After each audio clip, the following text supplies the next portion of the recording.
Shalom sahabat tular yang terkasih, salam sejahtera untuk Anda semua. Mengapa kita berpuasa? Saat ini saya ingin mengajak Anda untuk membahas tema ini bersama saya, Suster Scholastica Putri Karmel.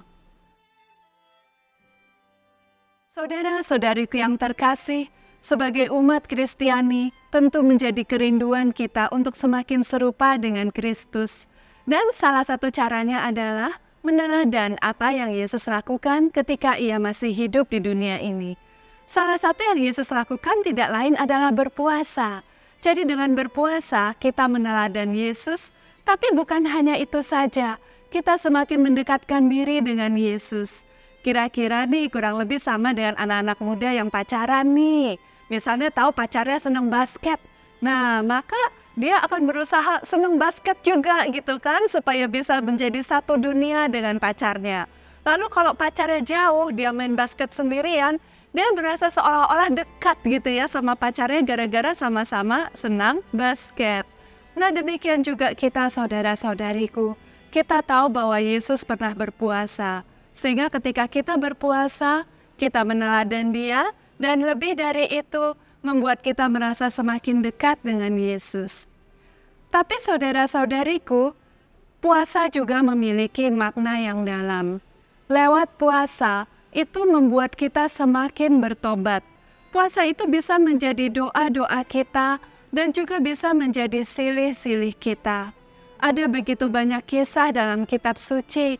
Misalnya saja ketika Yunus pergi ke Niniwe dan minta masyarakat untuk bertobat, apa yang mereka lakukan?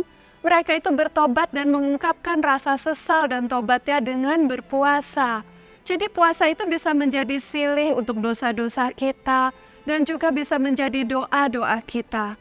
Selain silih untuk dosa kita sendiri, juga bisa menjadi silih untuk dosa-dosa keluarga kita, menjadi silih untuk dosa-dosa orang lain.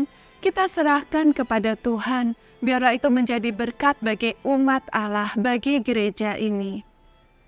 Nah, selain itu saudara-saudariku, puasa itu juga bisa menjadi sebuah latihan rohani. Mengapa begitu? Misalnya kita punya kelemahan, gampang marah nih misalnya, kita kurang sabar. Nah, mau mengendalikan emosi itu rasanya susah banget.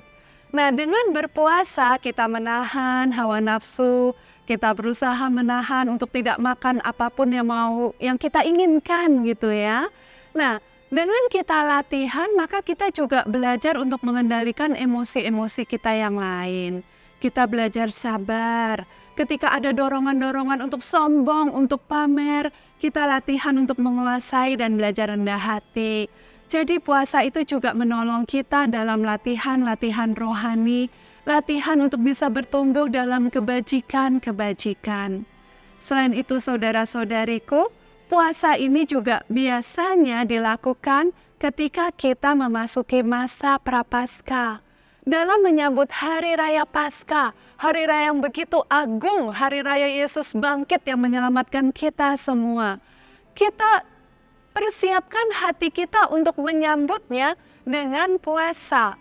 Lewat puasa, kita bersama-sama dengan Yesus menghayati misteri sengsaranya, misteri penderitaannya, hingga misteri wafatnya di kayu salib. Sehingga pada Hari Raya Paskah kita bukan hanya merayakan dengan gembira, tapi juga betul-betul dengan segenap ada kita sesudah melalui masa Prapaskah yang panjang, kita bangkit bersama Yesus. Nah, karena itu saudara-saudariku, ada 2 hari yang bagi umat Katolik wajib melakukan puasa. Yang pertama Rabu Abu, yaitu hari pertama masa Prapaskah, dan yang kedua Jumat Agung, yaitu ketika Yesus wafat di kayu salib. Bagaimana cara puasanya? Cara puasanya biasanya adalah wajib makan kenyang 1 kali 1 hari. Itu saja. Tapi tentu saja disertai dengan pantang-pantang. Misalnya apa? Itu masing-masing boleh pilih ya. Misalnya, saya mau pantang daging gitu ya. Atau saya mau pantang garam. Atau saya mau pantang merokok. Atau apapun begitu. Nah, saudara-saudariku yang terkasih, jadi sebetulnya puasa umat Katolik itu bisa dibilang tidak mutlak kaku ya. Tidak mutlak kaku itu artinya apa? Yang wajib Rabu Abu dan Jumat Agung. Di luar itu boleh tidak? Tentu saja boleh. Banyak orang yang melakukan puasa ditambah di luar 2 hari itu. Lalu kalau misalnya puasanya mau sedikit lebih berat, tidak hanya makan kenyang 1 kali, tapi mau betul-betul tidak makan sama sekali 24 jam nih. 24 jam hanya mau makan sedikit aja 1 kali, boleh tidak? Boleh saja asal tidak merusak kesehatan, begitu ya. Jadi intinya adalah wajib Rabu dan Jumat, di luar itu kalau mau tambah boleh. Lalu makan kenyang 1 kali, kalau mau lebih berat lagi boleh. Tapi tentu saja harus pertimbangkan masalah kesehatan. Dan juga pertimbangkan bahwa itu bukan dilakukan demi kesombongan. Untuk apa kita puasa yang berat, puasa yang keras, tapi hanya untuk dipamerkan atau untuk membuat kita jadi sombong. Jadi sebetulnya yang penting kita melakukan puasa itu karena kita mencintai Yesus. Kita ingin bersama dengan Yesus yang berpuasa. Kita ingin ikut menderita bersama Yesus yang menderita di kayu salib. Jadi semua kita lakukan demi cinta kepada Yesus, untuk cinta kepada Yesus.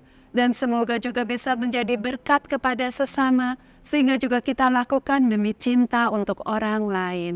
Tuhan memberkati.